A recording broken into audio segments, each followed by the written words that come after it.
రైతులు పంటలకి ఫెన్సింగ్ని మనము వైర్ల ద్వారా జిఐ వైర్ల ద్వారా చేసుకుంటాం కదా. కెన్యా దేశంలో ఉన్నాము.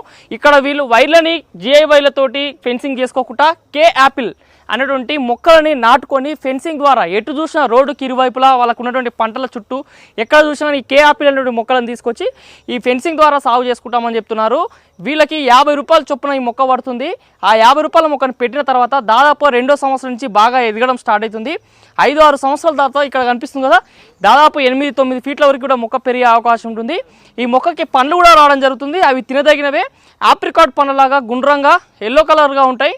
బాగా పండిన తర్వాత వాటిని తినొచ్చు. కాకపోతే అందులో మ్యాలిక్ యాసిడ్ అనేది ఉండడం వల్ల ఎక్కువగా తినడానికి వీళ్ళు మక్కువ చూపమని చెప్తున్నారు. వీటిని అడ్డంగా వచ్చినట్టు కొమ్మలని అప్పుడప్పుడు మేము కత్తిరించుకొని ఫెన్సింగ్ లాగా తయారు చేసుకుంటామని ఇక్కడ నుండి రైతులు తెలియజేస్తున్నారు. మరి మన భారతదేశంలో కూడా ఇలాంటి జీవకంచలాగా ఫెన్సింగ్ మొక్కల్ని సాగు చేసుకోవాలంటే ఇలాంటి మొక్కలు అందుబాటులో లేవు కాబట్టి మన భారతదేశానికి అనువైనటువంటి వాక్కాయ మొక్కలు ఉంటాయి. వాటిని కూడా జీవకంచలాగా వేసుకోవచ్చు. దాంతోపాటు ఆ వాక్కాయకు వచ్చిన పండ్లు మార్కెట్లో కూడా కేజీకి చాలా మంచి రేటు కూడా వచ్చే అవకాశం ఉంటుంది. కాబట్టి మీరు కూడా మన భారతదేశంలో కూడా జీవకంచగా వాక్కాయ మొక్కలను ఫెన్సింగ్ మొక్కలుగా సాగు చేయాలనుకుంటే 15 నుంచి 20 రూపాయలకి బిఎన్ రెడ్డి నర్సరీ వాళ్ళు అందజేస్తున్నారు. కావాల్సిన వాళ్ళు కొనుగోలు చేసుకోవచ్చు.